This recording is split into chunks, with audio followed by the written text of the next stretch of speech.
I always imagined what my wedding day would feel like. Not the flowers or the cake, not even the venue. I always pictured the moment I'd look in the mirror in the dress, the one that made me feel like I could stand still while the rest of the world spun around me. That moment where it all felt real. And I had it. Once. For about 10 minutes. My name is Tessa. I'm 27 years old, and 3 months ago I was engaged to a man named Noah. We weren't perfect, but we were trying. And for a girl who's had to fight for every little piece of joy in her life, trying felt like enough. The day I found the dress, I cried. Not because it was beautiful, though it was, but because for the first time, I saw a future where I was someone's first choice, where I could walk toward a life that was finally mine. I sent a picture to my sister Lauren. She heart reacted. No words, just that. Typical Lauren, the queen of lukewarm support and perfectly timed undercutting. Still, I thought, she's busy. She's always busy. With her Pilates, her brunches, her curated life that looked like an Instagram filter threw up all over it. I didn't think much of it. Not until 2 weeks later when Noah sat me down at the kitchen table and said, I think we should postpone the wedding, not cancel, just postpone. For now. The reason? We're just not aligned right now. His words, not mine. He said he needed space, that work was too hectic, that he didn't feel ready. And I did what I always do. I swallowed my heartbreak and made room for everyone else's comfort. I nodded. I smiled. I said, it's okay. I understand. And then I went into the bathroom and cried with the faucet running. But it wasn't okay. Not really, especially not when, a few weeks later, I got a text from Lauren. It was a photo of her holding my dress, wearing it, spinning in it like she was on some goddamn bridal runway. Captioned, guess who said yes? I stared at it for 10 minutes, thinking I was hallucinating. But it was real. She and Noah, my Noah, were engaged. No heads up, no conversation, just a picture. Posted for the world like it had always been their story and not mine. And the worst part? She knew it was my dress. She said she fell in love with it too and figured since I wasn't using it, she might as well. Like it was a hand-me-down. Like my heartbreak was her clearance rack. I didn't scream. I didn't cry. I went completely, terrifyingly quiet. Because there's something dangerous about being dismissed one too many times. There's something nuclear about swallowing your rage for years and then being told again that your pain doesn't count. Lauren always took what she wanted. My clothes in high school, my friends in college, my spotlight, my voice. This time she took my future. But I had something she didn't know. I knew who Noah really was. Because while Lauren was busy planning her dream wedding with my leftovers, I was sitting on a folder of screenshots, voicemails, and receipts that could set fire to the fantasy she was selling. It wasn't just that Noah left me, it was how he left. The late nights, the phone died excuses, the one hotel charge in Phoenix when he told me he was visiting his dad in Miami. At first, I didn't connect the dots. I didn't want to. I was too busy trying to salvage what we had. But after they got engaged, I started going through everything, every message, every unexplained absence, like a detective piecing together her own downfall. And what I found wasn't just betrayal. It was deliberate. Messages between him and Lauren before we broke up. Talk about timing it right. Mentions of her not suspecting a thing. I wasn't just dumped. I was played. And maybe I could have let that go. Maybe I could have chosen peace. But then Lauren sent another message. I hope you're not too upset. It's not like he was ever really yours. That's when I knew. I wasn't going to scream. I wasn't going to beg. I was going to wait for the right moment. The right room. The right audience. And as fate would have it, that moment came in the form of her rehearsal dinner. I got the invite from our mother, who said, it would mean the world to your sister if you were there, would it? I doubt it. But I RSVP'd yes, and I started planning. Because if they were going to rewrite the story of us, if they were going to wear my dress, stand in my place, and call it love, then I was going to tell the real version, not with anger, not with vengeance, just with truth. And a microphone. The night before Lauren's rehearsal dinner, I lie in bed, staring at the ceiling like it holds all the answers I've been trying not to ask myself. I don't feel nervous. I feel ready. There's something powerful about being underestimated your whole life. People expect you to stay quiet, to smile through the slap, to keep folding even when you're the one who brought the whole damn deck. But not this time. This time, I'm not showing up to smile for the photos, I'm showing up with the truth. Still, I know I have to be careful. This can't come off like jealousy or revenge. That's not what I want. I want everyone to see the mask fall and realize I was never the problem. So I spend the evening going over my notes. Yes, notes. I wrote everything down because when emotions get high, memory gets shaky, and I don't want to stumble when I finally speak. Every detail, every date, every lie Noah told me, every message Lauren sent behind my back. I read it all like a script, each word carving a new scar, but making me stronger at the same time. Around midnight, I print out a few photos, not for drama, for proof. I pack them neatly in a small folder, nothing flashy, just the truth. Wrapped in calm, I sleep 4 hours. That's all I need. When I wake up, I don't put on my usual soft sweater or flowy skirt. I wear a fitted black jumpsuit, hair slicked into a low bun, simple makeup, sharp eyeliner. Not because I want to look good, but because I want to look unshakable. Lauren always said I was too emotional. Today, I'll show her what controlled emotion can do. I arrive at the restaurant at knee sharp. It's one of those trendy places with Edison bulbs and small plates and big egos. Kidding, really? The room is full of white flowers and polished smiles. Her fiancé Noah stands near the bar, laughing with his groomsmen, like none of this ever touched him. I don't make a scene. I sign the guest book. I smile at the server. I take a seat near the back, not hidden, just enough to watch everything unfold. People look at me sideways. A few whisper. I can almost hear the mental gymnastics. Isn't that the ex? Isn't that the sister? Yes, I'm both. And I'm here for a reason. The dinner starts slow.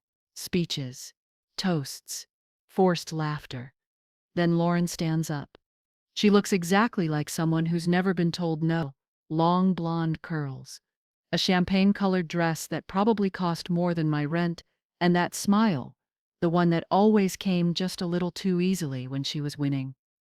"Thank you all so much for coming," she says, her voice dripping with fake humility. "We feel so lucky to be surrounded by people who love us, even those who've been through tough times, and still chose to show up." She looks right at me. There it is. Her little dig, hidden in kindness. People clap. Then the mic is passed around for family and friends to share memories or give advice.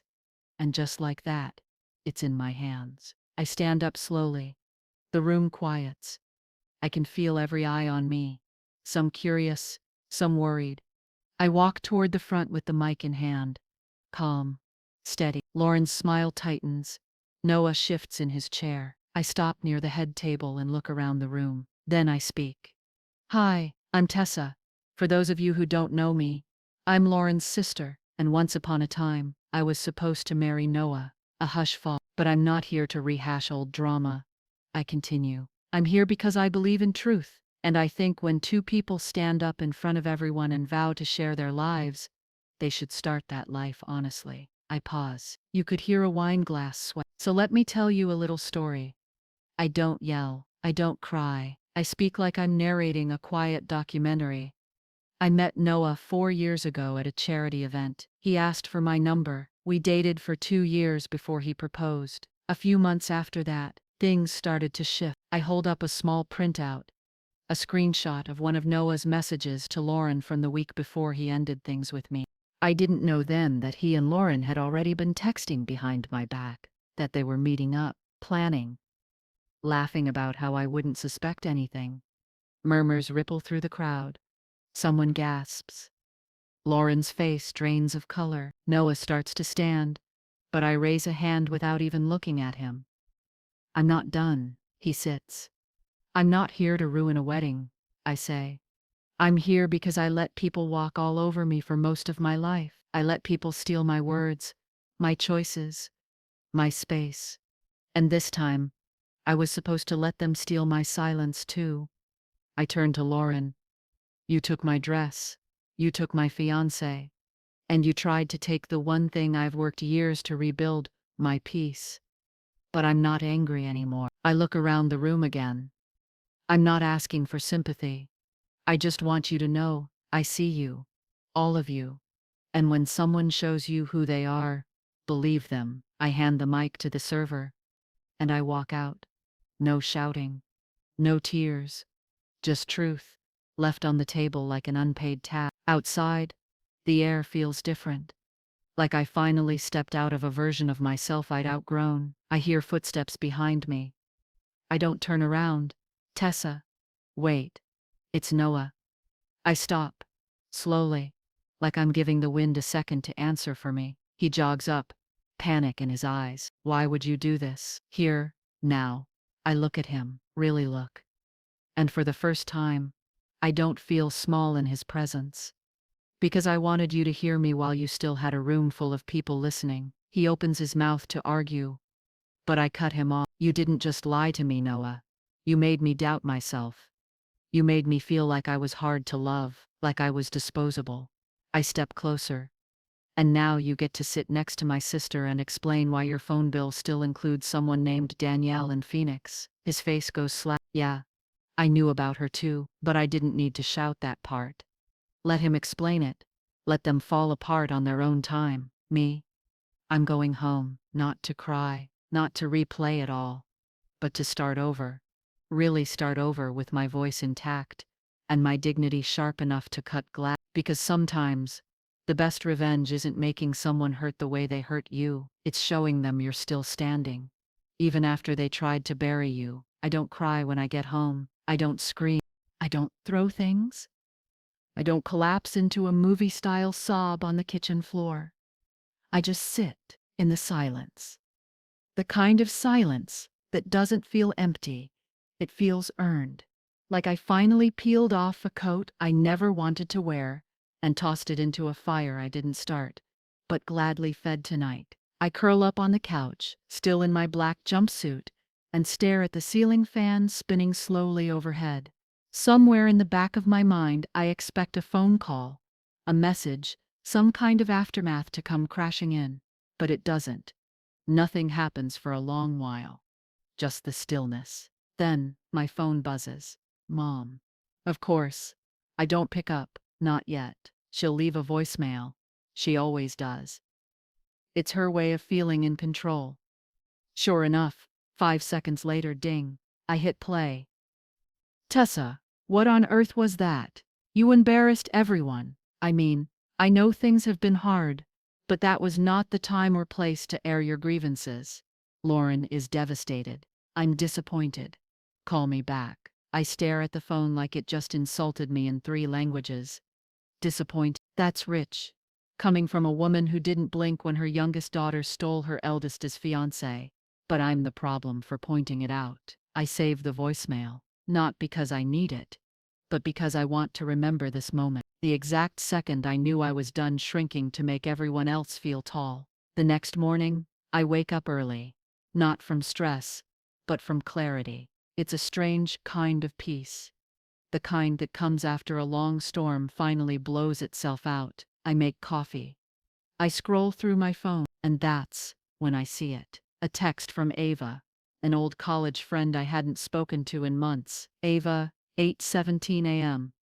Girl, was that you at the rehearsal dinner last night? My cousin was there, said it was like a TED talk wrapped in a mic drop. I laugh, out loud. Then the messages start rolling in, one after another, from acquaintances, former coworkers, even a mutual friend of Lauren's who just writes, "You said what we were all thinking." Apparently truth echoes, and apparently, someone recorded the speech, because by noon, a short video titled, "Ex exposes groom at fiancé's rehearsal dinner" is circulating on TikTok and Instagram. By the afternoon, it's hit 80,000 views.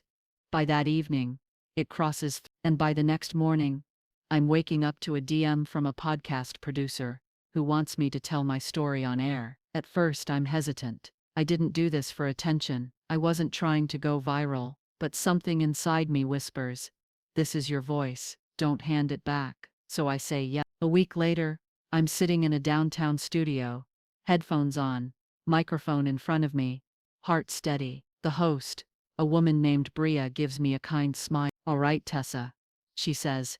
"Before we jump into the viral video, I just want to ask, why did you choose that moment, that place, to speak up?" I take a breath. "It wasn't about revenge," I say. "It was about finally telling my truth, in a space that was built on lies." Bria nods slowly. "You sounded so composed in the video. Were you scared?" "Oh, terrified," I laugh softly. "But I was more scared of staying silent and spending the rest of my life wondering if anyone would ever see me for who I really am." We talk for 40 minutes. About betrayal, about family, about being the nice one until you can't anymore. And when it's over, I feel lighter, like I just left something behind in that sound booth. When the episode drops, it hits number 3 on the Women in Society podcast charts by the weekend. Suddenly, people aren't just DMing me. They're thanking me for standing up, for being honest, for saying what they couldn't. And I realize this isn't just about me anymore. It's about every woman who's been told to sit down and be graceful while someone stole everything she loved. Lauren texts me 3 days after the podcast goes live. "Lauren, congratulations. Hope the clout was worth it." No apology, no self-awareness, just venom, the kind that doesn't sting when you've already built armor out of the truth. I don't reply, but I do screenshot it. Because part of me is documenting this now, not out of pettiness, but out of clarity. So I never forget how they responded when I finally stopped playing the role they wrote for me. A few days later, I hear from Noah. This time, it's an email. Subject: "I think we should talk." He writes about how things got complicated, how he didn't mean for it to happen this way, how he still thinks I'm incredible and deserve the best. I delete it without reading the rest. Because closure isn't something you get from the people who broke you. It's something you build for yourself. 2 weeks after the podcast, I get an invite to speak at a local women's empowerment event. The organizer says she heard me on the podcast and thinks my story would resonate. "Not because of the scandal," she writes, "but because of the way you turned something humiliating into something honest." I say yes, and for the first time in forever, I don't second-guess my worth. The night of the event, I stand backstage, looking out at the crowd, hundreds of women, young, old, all shapes and shades of resilience. I step onto the stage, lights in my eyes, mic in my hand, and I begin. My name is Tessa, and for a long time, I let people take from me my space, my voice, even the dress I picked for my own wedding. The audience leans in, but what they didn't know is that I was never the soft one. I was the one holding back the flood. I tell them everything, not with shame, but with pride, because what happened to me wasn't weakness. It was a turning point. And standing here, speaking my truth, I realize I didn't lose everything that day. I found myself. After the speech, a young woman with tear-streaked cheeks approaches me. She says her sister did something similar, took her boyfriend, ruined her graduation day, and that she's never spoken about it until now. "I didn't know it was okay to be angry," she says. "It is," I tell her. "It's okay to be angry. It's not okay to stay quiet because it makes other people comfortable." She hugs me. And just like that, my story becomes something bigger than me. It becomes ours. I used to think healing looked like forgetting. Like eventually I'd stop thinking about the dress, the betrayal, the way they all stared when I picked up that mic. But healing doesn't erase the past. It teaches you how to walk through it. Eyes open, heart bruised, but beating stronger. It's been a month since the rehearsal dinner. A month since I walked out of that restaurant and chose myself. Since then, everything's changed. And yet, weirdly, nothing has. My apartment is still the same small space with creaky floors and chipped tile in the kitchen. My coffee still tastes better when it's too strong. My mom still hasn't called back, but the silence? It doesn't scare me anymore. Because for the first time, I don't feel silenced by it. In fact, I've started to like it. It's where I think, where I create, where I write. Yes, write. It started as journal entries, a way to unpack everything that had happened, to get it out of my system. But the more I wrote, the more I realized I wasn't just venting. I was telling a story, one that wasn't just about betrayal, but about becoming someone I actually respect. So I started organizing the entries into chapters. I called the file, "The Dress Was Never the Point." One day I'm sitting at the little cafe near my apartment, the kind where you always run into someone from high school or a neighbor who wants to talk about the weather. I'm nursing a lukewarm latte, laptop open, deep in a chapter about the day Lauren texted me that photo of herself twirling in my dress. And then I hear it, a sharp gasp from behind me. I turn slowly. It's Vanessa, Lauren's old friend from college, the one who was in the bridal party before she moved to Colorado and distanced herself from the drama, as she once told me. "Is that about them?" she asks, pointing to my screen. I blink. "What?" "That chapter," she says, tilting her head. That's about Lauren and Noah, isn't it?" I close the laptop a little too fast. "It's just something I'm working on." Vanessa slides into the chair across from me without asking. Classic her. She leans in. "Tessa, listen, I know it's messy, but honestly, you should finish it. People need to hear this." I study her expression. She doesn't look gossipy. She looks tired, worn out from years of knowing Lauren and never saying the quiet part out loud. "You know what she did was wrong, right?" I ask carefully. She nods. "Tessa, she's been like this for years, taking things that don't belong to her, rewriting the story to make herself the hero. You just happen to be the one who finally said enough. For some reason, that lands harder than I expect. It's not just my pain, it's a pattern, a history. And maybe, just maybe, I'm not the first person Lauren has done this to. But I might be the last." That night, I write until my fingers ache. I stay up past midnight, powered by tea and adrenaline, and something that feels suspiciously like purpose. By morning, I have a full draft, not just about Lauren and Noah, but about growing up in a house where I was always told to be the bigger person, about shrinking myself to make room for others, about rediscovering power in places I didn't think I was allowed to look. I title the final document, "Mic Drop: How I Got Left at the Altar and Still Took the Stage." And then I send it to 10 small publishers. And one agent who had once spoken at a writers' conference I crashed in college. I don't expect much. Honestly, I just want to say I tried. A week later, I'm back at the cafe when I get the email from the agent. Subject: "Let's talk about Mic Drop." I nearly drop my coffee.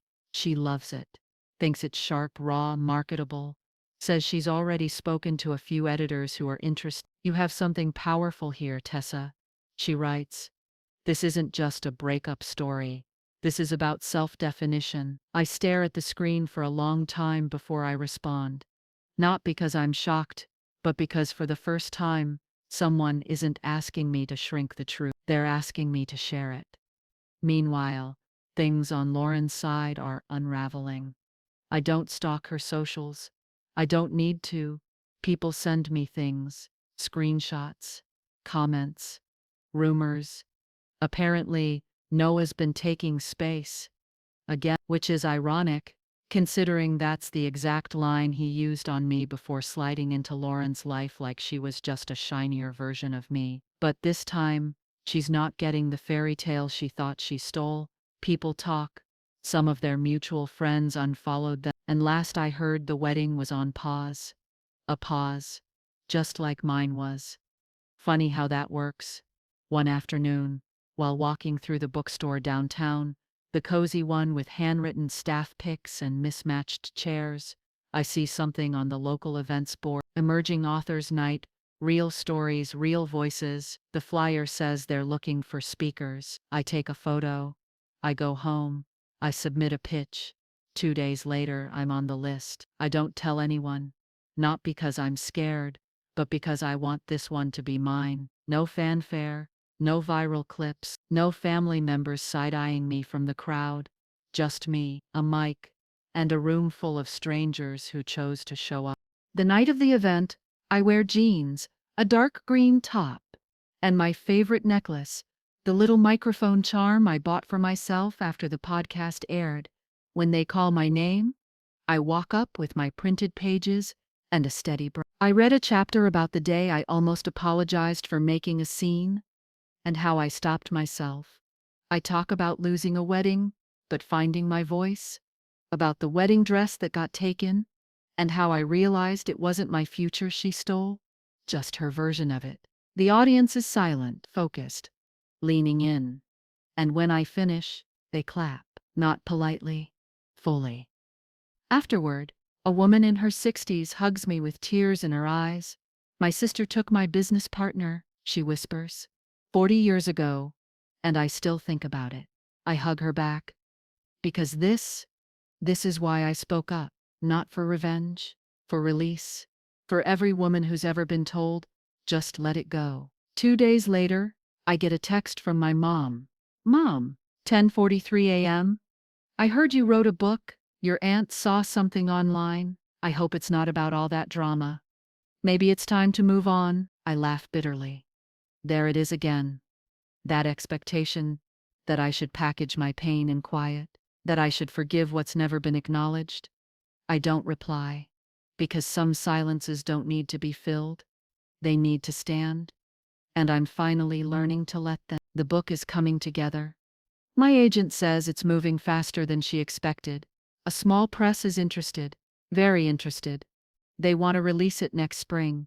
When I hear the words book deal, I don't cry.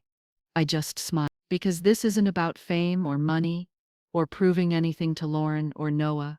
This is about the girl who stood in a bridal boutique and believed she was finally walking into her forever, only to find herself alone, empty-handed, and burnt. And it's about how she rose from that fire, pen in hand, ready to tell the story herself. Some stories break you, others build you, and if you're lucky, if you're brave, some stories do both and leave you stronger than you ever thought you could be. There's something strange about watching your life turn into chapters. When you're living it, everything feels chaotic, messy, out of order, like puzzle pieces that don't fit no matter how many times you twist them. But on the page, it all starts to make sense. The pauses, the cracks, the moments where I felt like I was falling apart. They're the plot points now, the turning points, the moments that matter. My book is officially in production. My publisher calls it a memoir meets mic drop moment. And I also love that for once, no one's asking me to tone it down. They want all of it. The wedding dress, the betrayal, the silence, the scream, the power. And somehow that still feels surreal, because for years, my family trained me to believe that my words were dangerous, too emotional, too dramatic, too loud. Now they're my superpower, and people are listening. The first time I see Lauren after the mic night is at the grocery store. It's been 2 months. I'm standing in the produce aisle, picking out avocados, earbuds in, playlist on shuffle, when I hear a familiar voice behind me. Wow, so you do still eat regular food? I turn. She's standing there in workout leggings, her hair in a messy bun, sunglasses on top of her head. Her cart is full of overpriced kombucha and vegan crackers she used to make fun of me for eating. I pause the music and take out one earbud. Hi, Lauren. She looks me up and down. Heard about your book. Of course she has. It's doing well, I say. Calm. Even. Must be nice. Turning your personal drama into a business, she mutters. I raise an eyebrow. You mean the drama you created? Her jaw tightens. Look, I didn't come here to fight, she says, voice lowered. I just thought maybe you'd moved on. I have moved on, I say. That doesn't mean I have to pretend it didn't happen. She exhales sharply. Why do you always have to make everything public? I want to laugh. This, from the woman who posted her engagement photos 2 weeks after stealing my fiancé and my wedding date. I'm not making it public, I reply. I'm making it honest. She rolls her eyes. Whatever. Just remember, you're not the only one with a version of the story. No, I say. But mine's the one that's real. I turn away before she can answer. I don't owe her an argument. I already gave her the last word once. I won't do it again. Later that night, I sit on my balcony with a glass of wine, rereading my favorite chapter. It's not the one about the betrayal. It's the one about the day I decided to speak. The day I realized my silence wasn't kindness. It was permission, and I revoked it. That chapter is called The Mic. It's short, but it's the heart of everything. A few days later, my agent called. There's buzz, she says. One of the producers from a streaming docuseries reached out. I sit up straighter. Buzz like, what kind of buzz? They're doing a limited series on modern betrayals and female resilience. They want to feature you. I blink. Me? She laughs. Tessa, your speech went viral. Your book is pre-selling like crazy. You've become the voice for standing up in the middle of family chaos and saying, not this time. I go quiet. Because part of me still expects someone to yank this away, to tell me it was all a fluke, that I imagined it. But no one does. Instead, she says, they want to interview you, on camera, at your place or a set. Your choice. I agree to the set. Not because I'm ashamed of my apartment, but because I want this to feel like something new, a fresh page. On set day, I wear the jumpsuit again, the black one from the rehearsal dinner. Not out of spite, but because it feels like armor now, like history, remade. The producer is kind, young, wide-eyed.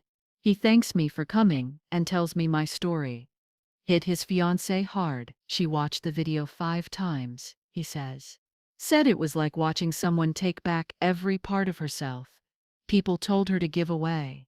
That sticks with me. Because that's exactly what I felt like I was doing, reclaiming the pieces of me I'd let others mold for too long. The interview is soft, intimate. They ask me what it felt like to watch my sister walk away with my dress. I tell them, it wasn't about the fabric.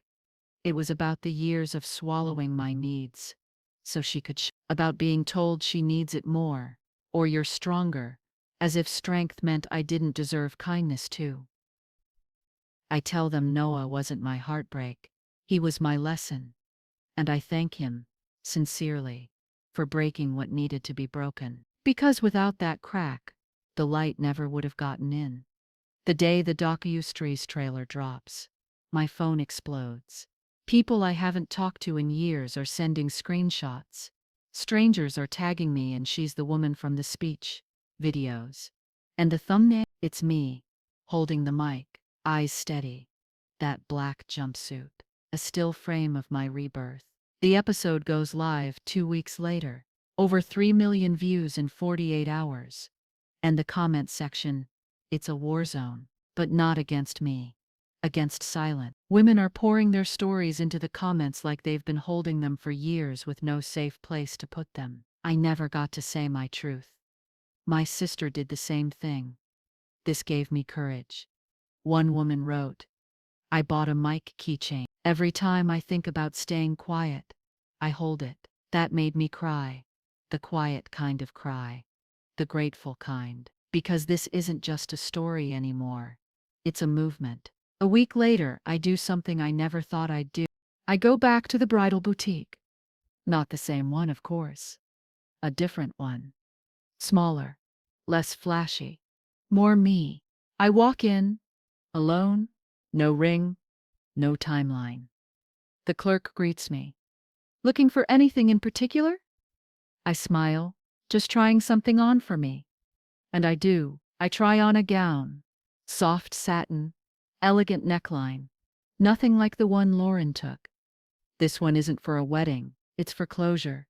I look at myself in the mirror, and I don't see the girl who got left. I see the woman who walked herself forward. Mic in one hand, pen in the other, and finally, her own name in the title. It's strange how people start to look at you differently when your story gets printed. Like somehow pain written down becomes more palatable, more real, easier to respect. Strangers treat me like I'm brave. Friends treat me like I've made it, but it's the in-between moments that stick with me the most. Like when I get on the subway and see a girl reading my book, dog-eared and worn already, tears brimming in her eyes, or when a package arrives at my door with no return address, just a small card that says you gave me permission. Thank you. Inside is a silver bracelet with a single word etched on it. Mike. I wear it every day. Not as a trophy, but as a reminder that I did something, that I told the truth, that I didn't let their silence become my sentence. The press tour picks up faster than I imagined. I'm flown out to Chicago for a morning show interview. The host, a well-known anchor who's always perfectly composed, surprises. Before we go on air, she leans in and whispers, "My sister dated my fiancé in college. You're saying what I never could." She straightens her blazer and walks onto set with her usual poise, but her eyes, they're different now, warmer.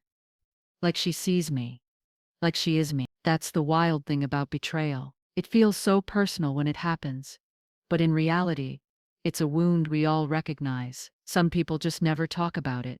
I did, and now it's everywhere. Back home, the letters keep coming. Not emails, real letters, ink and paper and trembling handwriting, from women in their 20s, in their 50s. Even a 78-year-old woman from Vermont who wrote, "I stayed quiet for 40 years. Thank you for speaking first." That one nearly broke me, but in a good way, because I'm not alone anymore, and neither are they. Then, the twist I never saw coming. My publisher calls me on a Monday morning. "There's interest in a second book," she says. I blink, confused. "Already? The first one just launched," she laughs. "That's the thing. They want more. Not just about that moment, the mic, the dress, but about the after, the rising, the rebuilding." I go quiet. Not because I'm unsure, but because a voice inside me whispers, "This is the life you built from the ashes. Own it." I pitch the idea that afternoon. A follow-up memoir. Title, "The Mic Stays On." They love it. We sign the deal by the end of the week, and then, because life has a cruel sense of irony, I get the invite.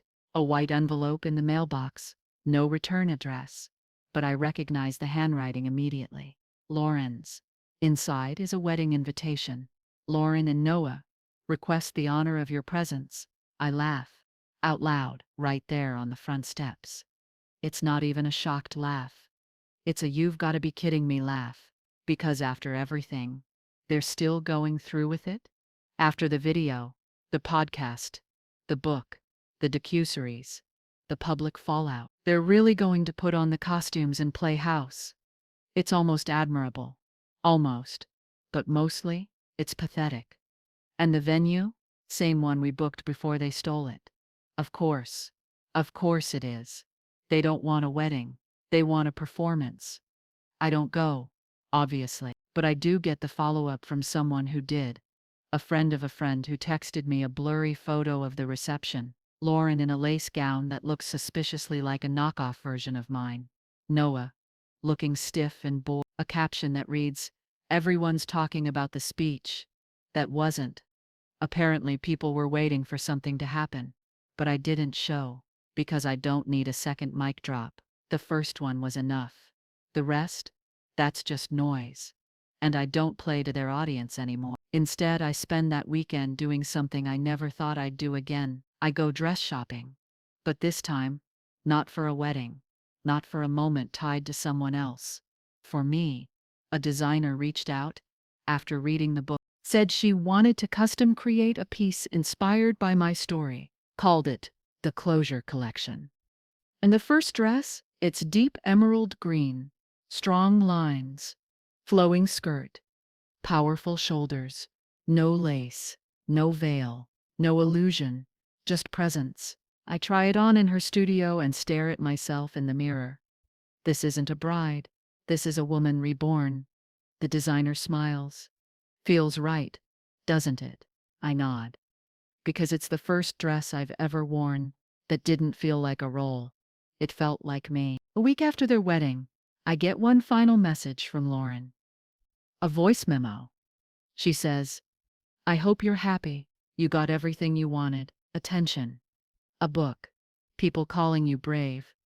Just remember, none of that changes what you lost. I listen once, then again, and then I delete it because I didn't lose anything. I shed something, and what I gained was freedom. My life isn't perfect now. There are still days I miss who I thought Noah was. There are moments when I see siblings laughing in coffee shops and wonder what it might have felt like to have that with Lauren. But those moments pass, and in their place, peace. Not the kind that demands silence, but the kind that comes from finally being heard. The mic? It never leaves my nightstand, not the real one that stayed in the restaurant where it all began, but the tiny charm I wear around my wrist, the one that reminds me, every day, you spoke, you stood, you didn't fold, and that's the real ending. Even if there's still one more chapter to write, people keep asking me if I've forgiven her. That's the question that always comes last. After the book signings, the interviews, the nods of approval from women who say things like, You're so brave. I could never. They lean in a little, lower their voices like it's sacred, and ask, But have you forgiven your sister? I used to flinch. Now I smile, because the answer isn't a yes or a no. It's this: I've moved forward, and I didn't take her with me. That's more powerful than forgiveness. It's freedom. The second book comes out exactly 1 year after the first. It's called The Mic Stays On, and it's not about Lauren or Noah. Not really. It's about what comes after the storm. It's about finding your voice and then deciding what to say next and when to say nothing at all. There's a whole chapter in it, titled The Wedding I Didn't Crash. It's the one people ask about most. Why didn't I show up? Why didn't I bring the drama full circle? Simple. Because I'm not a character in their story anymore. I'm writing my own. One evening, I'm doing a live Q&A at a bookstore in Boston. A young woman in the front row raises her hand. She's maybe 25, soft voice, trembling fingers. She asks, Do you think healing means you stop being angry? The room goes quiet. Every eye turns to me. I take a breath. No, I say gently. Healing doesn't erase the anger. It just teaches you how to hold it without burning yourself. She nods, lips pressed tight. Later, she comes up and asks me to sign her book with that quote. I write it down and add one more sentence. You're allowed to be angry, just don't let it write the end of your story. Then comes the email. From a production company. They want to turn Mic Drop into a scripted series. You'll have final say on everything. The email reads, We want your voice in the room. I laugh, then cry, then call my agent with shaking hands. We say yes, and suddenly, I'm in meetings with showrunners and casting directors, talking about who should play Tessa. And that's surreal, watching actors audition for the part of me. One of the actresses, a woman in her 30s with fierce eyes and a quiet sadness, reads the scene from the rehearsal dinner. And she nails it. Not just the words, but the ache behind them. When she finishes, the director looks at me.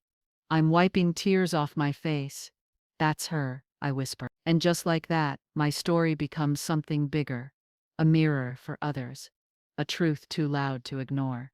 Then, one day, out of nowhere, I get a letter, handwritten. No return address. Inside are 3 short lines. I watched the show. I'm sorry for everything. I hope you find peace. No signature, but I know it's Lauren. The handwriting is unmistakable. Neat, curvy letters with hearts over the eyes. The old her, the little girl who used to write me notes after stealing my toys. I didn't mean it, they always said. I just wanted what you had. I fold the letter gently and tuck it in the back of my journal. I don't need a response. I already wrote mine, 300 pages of it.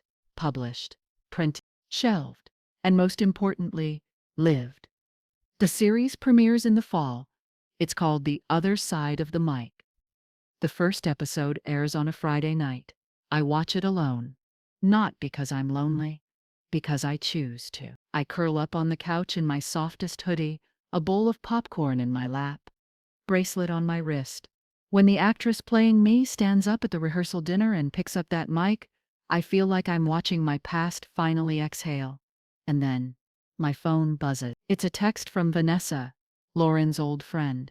Vanessa, 9:31 p.m. Watching the show. Remember when you thought no one would believe you? They believe you now. I smile.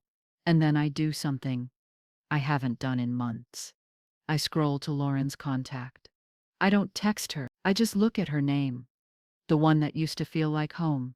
Then war. Then silence. Now it's just a name. And that's healing too. At the end of the season, the show gets renewed. The production team asks if I want to write an episode myself. I say yes. And I write one based not on betrayal, but on the morning after. The character wakes up in a small apartment. No ring. No fiancé. No family support. Just a blank notebook. And a pen. She stares at the page for a long time. Then writes one line. This is not the end. It's the mic check. 6 months later, I'm speaking at a conference for young women authors. The stage is big. The spotlight is bright. But I'm not nervous. Because this is my stage now. My voice. My story. My name. I start the talk the same way every time. My sister took my wedding dress. I took the mic. Guess who got the better deal? The crowd erupts, but it's not for revenge. It's for the truth. And that's the happily ever after. No prince, no veil. Just me. And the mic I never let go of again.